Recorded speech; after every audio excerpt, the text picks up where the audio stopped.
सांझी शब्द अपने आप में एक महत्वपूर्ण शब्द है। सांझी कला, जैसा आपने कहा, सांझी साधना और सांझी के विभिन्न रूप, सांझी की लीलाएं। ब्रज में सांझी की जो साधना है, जो एक कला है, वह अद्भुत है। यदि हम उसको एक आध्यात्म साधना के रूप में देखें तो ब्रज की जो रसोपासना है, उसमें जो परम तत्व है, उसके न केवल सत्य के पक्ष को, न केवल उसके कल्याणकारी पक्ष को, बल्कि उसके सौंदर्यात्मक स्वरूप की आराधना करना सर्व प्रमुख माना गया है। तो सांझी का प्रादुर्भाव श्री राधा एवं श्री कृष्ण की लीलाओं से होता है। वह कलात्मक रूप लेती है जब सखियां पुष्पों के माध्यम से और ब्रज रज की वेदी पर विभिन्न लीलाओं की रचना करते हैं। उन पुष्पों का स्थान रंगों ने लिया, और वो भी जो मृद रंग थे, जो ग्राउंड कलर से, उन्हीं का प्रयोग करते हुए और यमुना रज की वेदी का निर्माण करके अष्टदल कमल की वेदी का स्वरूप लेके सृजन प्रारंभ हुआ। तो मंदिर के सेवक, पुजारी, गोस्वामीगण, विप्रगण अनुरागमयी सेवा पितृपक्ष में 15 दिन तक अर्पण करने की एक परंपरा रही है। 16वीं शताब्दी के बाद की जो सांझी की परंपरा रही, जिसमें वेदी का उपकरण यमुना की रज के द्वारा ही बनाया जाता था, क्योंकि भावनात्मक रूप से यमुना श्री कृष्ण की एक सखी और एक पटरानी है। तो वह कोई सामान्य बालू या सामान्य मिट्टी नहीं है, वह साक्षात एक चिन्मय श्री कृष्ण की सहेली का स्वरूप है। इसलिए उस रज की महिमा है, और उस पर, और वह अष्टकोण की वेदी होती है, जो कि अष्ट सखियों का प्रतीक है, और वह अष्टयाम और अष्ट प्रहर और 8 दिशाओं के कोने, उसके बहुत से और भी प्रतीक गहराई से देखे जा सकते हैं। तो उस वेदी पर जो अष्टदल कमल का आकार लेती है, उस पर फिर रंगों के माध्यम से विभिन्न बेलें बनाई जाती हैं, और वह बेलें भी हमारे सखियों की साधना आराधना का ही स्वरूप है। तो बेलों की बात अभी हम लोग करें तो उसके लिए विभिन्न प्रकार के ज्योमेट्रिक आकार प्रकार दिए जाएंगे, जिसमें सूत छोड़ के, मतलब पंक्तियां बना के, और उसमें विशेष रूप से तकनीक ये होती है कि कोई बेल भी दूसरी बेल को 2 बार या तो नीचे से नहीं गुजरेगी या ऊपर से नहीं गुजरेगी। इस व्याकरण का उल्लंघन कभी भी नहीं किया जाता, कभी भी नहीं किया जाता।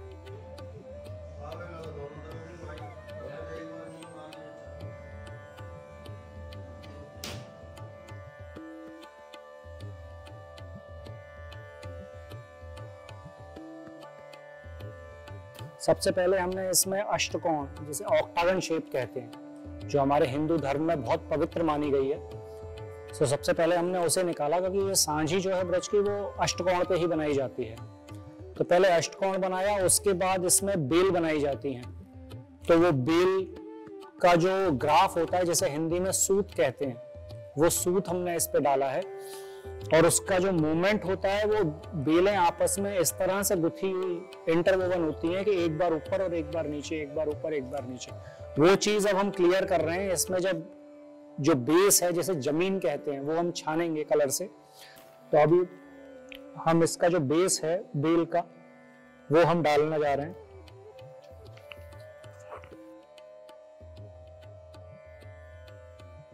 नेचुरल कलर्स के पाउडर्स हम खुद बनाते थे। जैसे ब्लैक कलर के लिए हम कोयला पीस कर बनाते थे, आजकल वो रेडीमेड हमें मिल जाते हैं मार्केट में बने हुए। वो पत्थर के कलर जो होते हैं, जो हम घरों में यूज़ करते हैं बिल्डिंग बनाते समय, तो वो पाउडर मिल जाता है।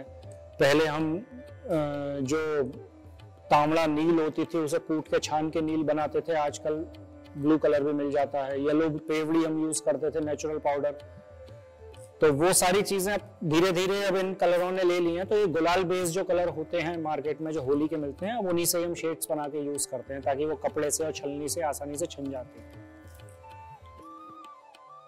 ये देवालयों तक ही सीमित थी, देवालयी परंपरा में थी, और जो भी देवालयों के आचार्य हैं वही इसे बनाते थे। इसीलिए आज भी आपने देखा होगा कि जब सांझी कला की बात आती है तो उसका निषेध करते हैं वो बाहर ले आने से, क्योंकि ये एक साधना है, ये कला नहीं है। हम लोग अगर देखा जाए वास्तविक दृष्टि पे, हम लोग साधक हैं, हम लोग कलाकार नहीं हैं। क्योंकि जिस तरह से हम मंदिरों में ठाकुर जी की सेवा करते हैं, श्रृंगार करते हैं, प्रसाद करते हैं, राग सेवा करते हैं, ऐसे ये एक साधना की चीज है। इसीलिए देवालयों में जैसे ठाकुर जी का जिस भाव से श्रृंगार होता है, उसी भाव से सांझी का भी श्रृंगार होता था। जिस भाव से आरती होती है मंदिरों में, ऐसे ही सांझी की आरती होती थी, प्रसाद भोग लगता था। तो वही सारी चीजें तब से लेके आज तक देवालयों में पारंपरिक रूप से चली आ रही हैं। इसीलिए ब्रज में सांझी के दो रूप हैं, एक लोक सांझी है जो गोबर से बनती है ग्रामीण अंचलों में, और एक पारंपरिक देवालयी सांझी है जो इस तरह से, जिसका स्वरूप है जो हम आज बना रहे हैं। अभी मैंने जो आपको बताया था कि अप एंड डाउन्स के पैटर्न जो हम बनाएंगे वो दिखाएंगे। अब इसमें देखिए मूवमेंट, दो पैटर्न जो बनाए हैं, इसमें अगर पिंक का मूवमेंट देखेंगे तो यहाँ ब्लू पे अप है, यहाँ ब्लू से डाउन है, देन ब्लू पे अप है, फिर ब्लू पे डाउन है। तो ये जो भी आप सांझी देखेंगे वो सेम प्रोसेस मिलेगा आपको, कि वन टाइम अप होगी, वन टाइम डाउन होगी, कहीं भी दो बार ऊपर और कहीं भी दो बार नीचे नहीं होगी। चाहे यहाँ पे 6 पैटर्न्स हो, 8 पैटर्न्स हो, 2 पैटर्न्स हो या सिंगल पैटर्न हो, ये रूल हमेशा फॉलो करना है। तो इसमें बहुत से पैटर्न है, ये तो बेसिक सांझी है, इसलिए इसमें इजीली हम समझ सकते हैं। बट कई बार हम जो क्रिटिकल सांझी होती हैं उसमें बहुत डिफिकल्ट होता है ये सब चीज़ें करना। सांझी को सजाने के लिए एक स्टेशनरी, जैसे सांझी में जो डिजाइनिंग होती है, जो सुंदरता आती है, वो इन्हीं खाकों, स्टेंसिल्स को खाका कहते हैं हिंदी में, तो खाकों के द्वारा ही ये सुंदरता बनाई जाती है इसमें।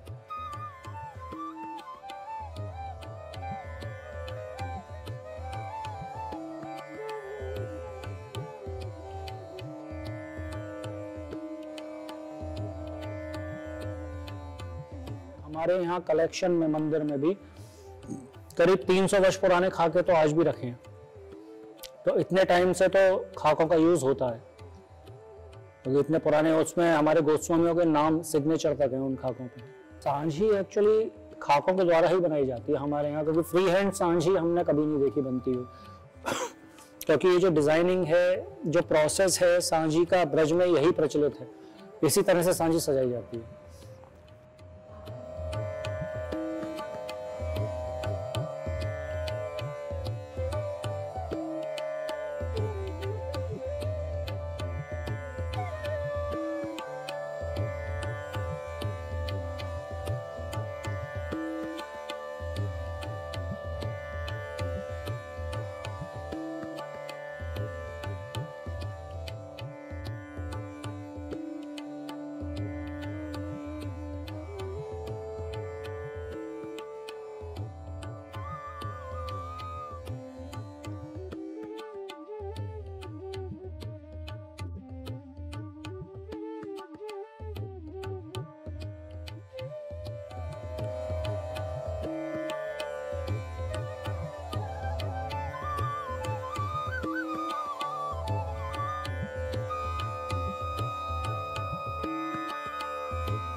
यह जो बेलों का निर्माण है, इसमें खाकों का प्रयोग विशेष रूप से किया जाता है।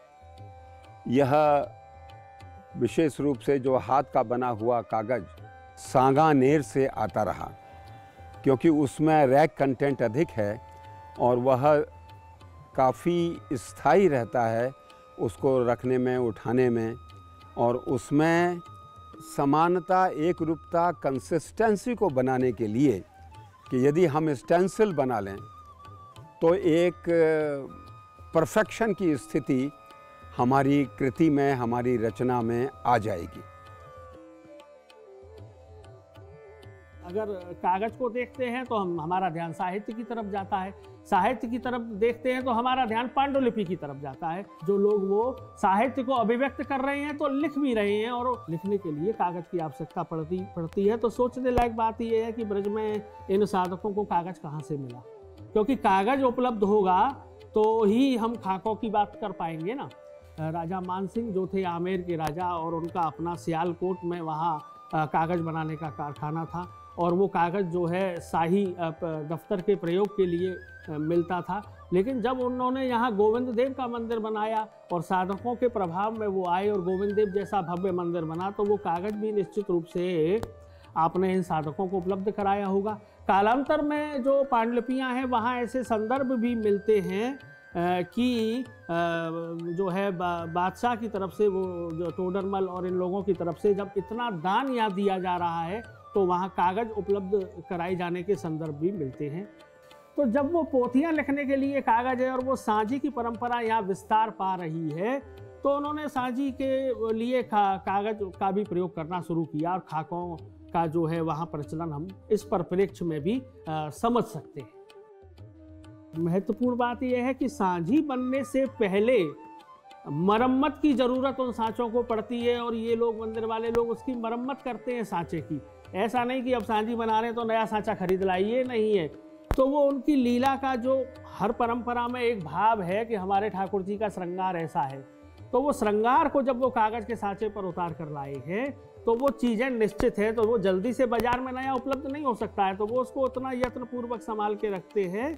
जिस तरीके से पांडुलिपि के समापन पर उसकी जो ग्रंथ पुष्पिका कोलाफोन होता है, वहाँ लिखा रहता है कि कष्टेन लिखितम ग्रंथम पुत्रवत परिपालयेत्, मैंने इस ग्रंथ को कष्टपूर्वक लिखा है, और जो भी व्यक्ति इस ग्रंथ को पढ़े वो इस प्रकार से पढ़े जैसे एक माँ अपने पुत्र को संभाल कर रखती है और उसका लालन पालन बड़े संभाल कर करती है। तो उसको जलम रक्षेत तेलम रक्षेत रक्षेत शिथिल बंधनम, उसको जल से बचाए, उसको अग्नि से बचाए, इस प्रकार से लिखते हैं। और सांझी बनने से पहले बाकायदा वो उसी या तो पुराना कोई जर्जर हो गया खाका होगा, या उस खाके का बचा हुआ भाग जाको, उन टुकड़ों को भी इतना संभाल के रखते हैं कि उसी टुकड़े से उसकी मरम्मत कर देते हैं चिपका कर और उसको व्यवस्थित करके।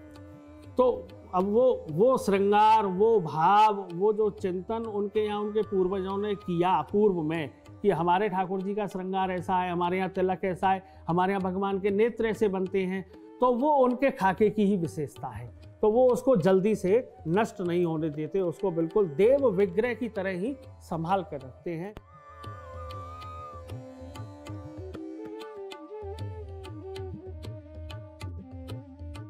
देखिए, सांझी जो बनाई जाती है, हम जैसे ये पेपर है प्लेन, देखिए ये पेपर हैंडमेड पेपर है। हैंडमेड पेपर की ये खासियत होती है कि ये जल्दी से फटता नहीं है, टूटता नहीं है। इसको हम फाड़ेंगे तो इसमें रेशा निकलता है, आप देखोगे इसमें थोड़ा डॉट डॉट डॉट जैसे फाइबर का सा रेशा आपको दिखाई दे रहा है। हैंडमेड पेपर को ही हम यूज करें तो उसकी लाइफ ज्यादा होती है। अच्छा, अब जैसे हम बनाते हैं कोई भी ड्राइंग, तो हम ऐसे आइडिया लेते हैं कि जैसे हमने यहाँ पे एक गोला बना दिया, एक गोला यहाँ बना दिया, एक गोला यहाँ बना दिया, इस तरह हमने 4-5 गोले बना लिए। अब ये हमको बनाना है फूल, हम इस तरह से आइडिया लेते हैं, ये टहनी आ जाएगी इस तरह से। अब ये तो रफ है, इसको फिर हमारी सीजर्स करती है।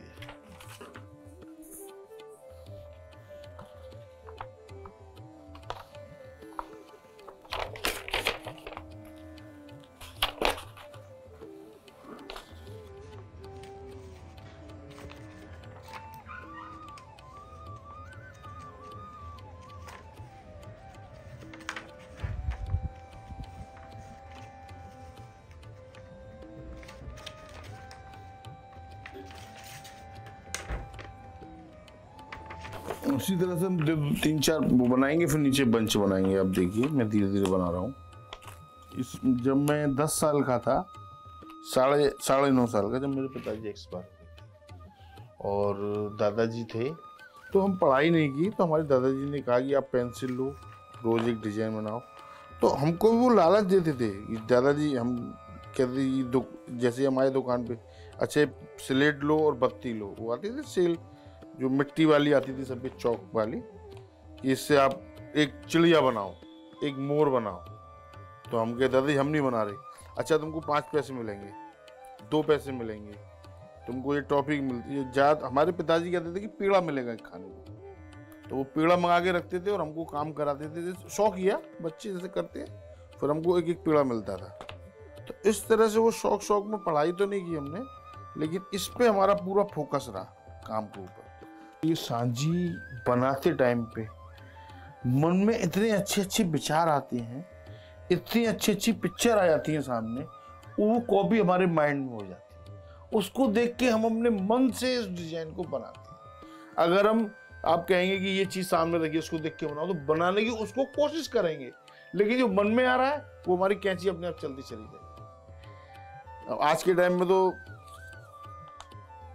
डिजिटल जमाना है, बहुत तरह की मशीनें आ गई हैं कि आप पेपर रखो और कट के बाहर आ जाता है, लेकिन वो पेपर तो जो हम डिजाइन डालेंगे वही बन के आएगा।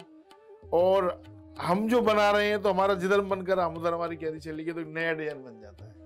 तो मशीन से हम लोगों को जरा भी सुविधा हमको नहीं मिल सकती है। जो लोग इसकी कॉपी करना चाहते हैं उनको मिल सकती है, लेकिन हमारे लिए मशीन फेल है वो।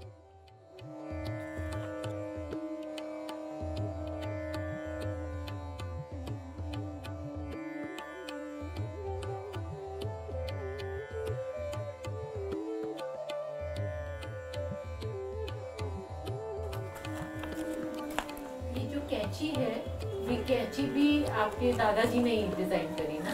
हाँ, दादाजी ने डिजाइन करी थी। उनका एक मित्र था, उससे उन्होंने ये कैंची बनवाई, और आज भी उसी फैमिली से हम लोग कैंची बनवाते हैं। ये कैंची भी हैंडमेड होती है। पहले भट्टी में देके इस साइज की बनानी पड़ती हैं, फिर इसका आगे का मुंह बनाना पड़ता है, फिर इसमें पीछे का हैंडल बनेगा, ये वाला।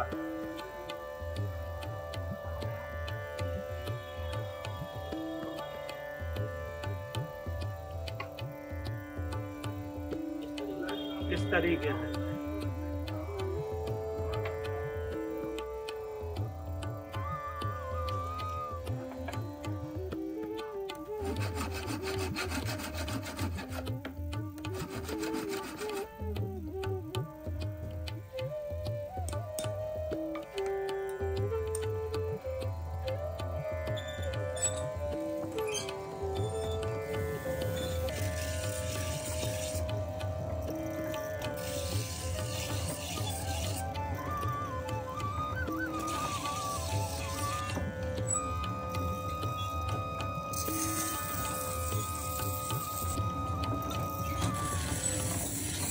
इसमें थोड़ा हमको पॉइंट चाहिए। जैसे हम कहीं वर्कशॉप वगैरह के लिए जाते हैं और हम पे ये सीजर्स नहीं होती है, तो हम लोग एक मूंछ काटने वाली कैंची होती है और सर्जरी वाली सीजर्स आती हैं, उनसे हम लोग बच्चों को ट्रेन करते हैं, उनसे सिखाते भी हैं, लेकिन वो लाइफ लॉन्ग नहीं रहती वो सीजर्स।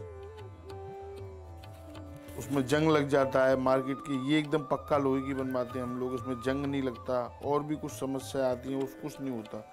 ये जो पक्का लोहा होता है, उससे अगर हमारी ये फिंगर पे जैसे देखते हैं आप पॉइंट लग जाती हैं, तो पक्का लोहा होगा, पका हुआ, तो उससे हमारे सेप्टिक नहीं फैलता। अब इसको हमें प्रिंट करना है, तो हम इसको इस तरह से रखेंगे कागज पे।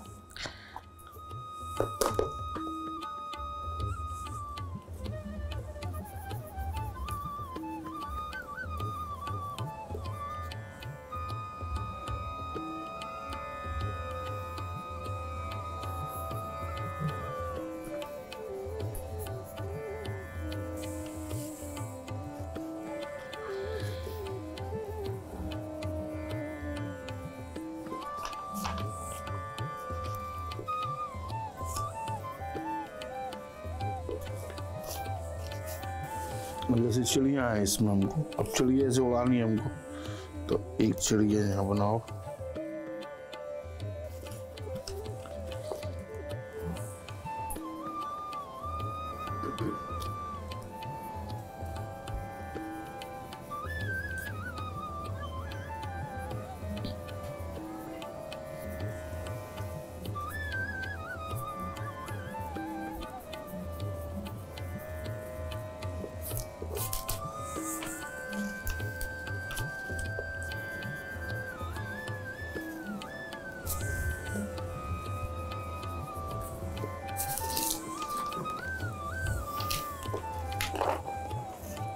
अब देखिए ऐसे अलग अलग अलग चीजों से जोड़ के हमने की,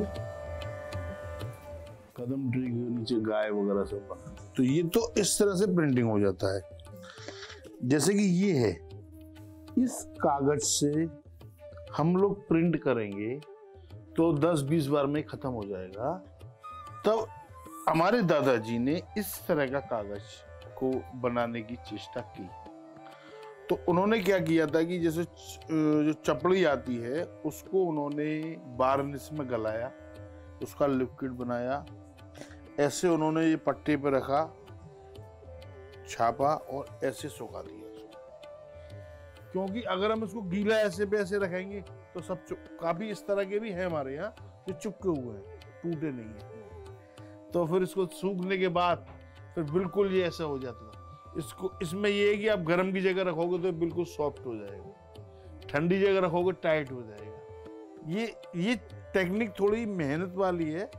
तो और इसका यूज भी, अब तो प्लास्टिक आ गया है, बाकी ये जो चीज है आज भी इसकी वैल्यू है। फिर जैसे हम इसको किसी चीज पे प्रिंट करते हैं तो हमारा पेपर खराब नहीं होता।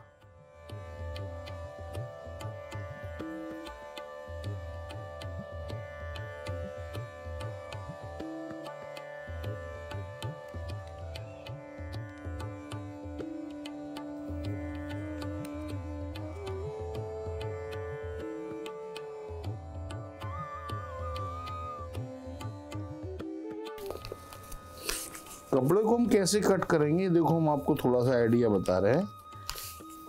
हम कपड़े को कट करेंगे तो पहले ऊपर नीचे हम बेस लगाएंगे, तो इस तरह से हम जो हमारा कैंची कट करने का तरीका उसी तरीके से हम कट करेंगे। पर कपड़े में हम ज्यादा बारीक नहीं कर सकते हैं।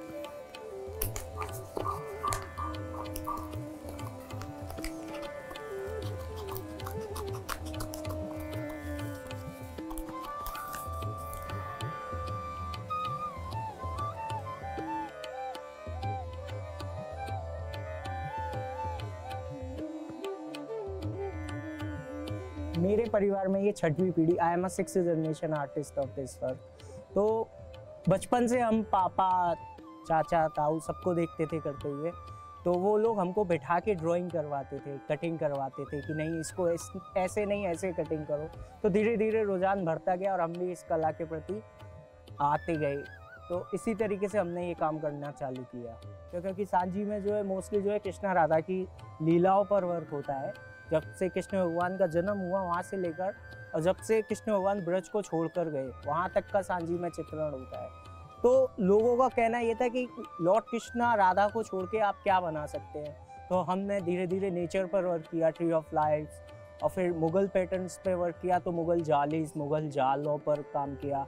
फिर उसके अलावा हमने मॉडर्न में फोर्ट है, किला है, घाट हैं, कुछ इस तरीके के नए नए थीम्स के अकॉर्डिंग हमने वर्क किया। तो मेरा जो थीम है कि मेरे हिसाब से सांची के जो मैं काम करता हूँ सांची पे, इसके बहुत से बहुत ज़्यादा प्रोडक्ट्स होने चाहिए और बहुत लोग इसको जानने चाहिए। जब प्रोडक्ट होंगे मार्केट में तो लोग खुद ब खुद जानेंगे ये प्रोडक्ट वहाँ मिलता है, तो सांची अपने आप आगे जाएगा। मेरा सोचना ये।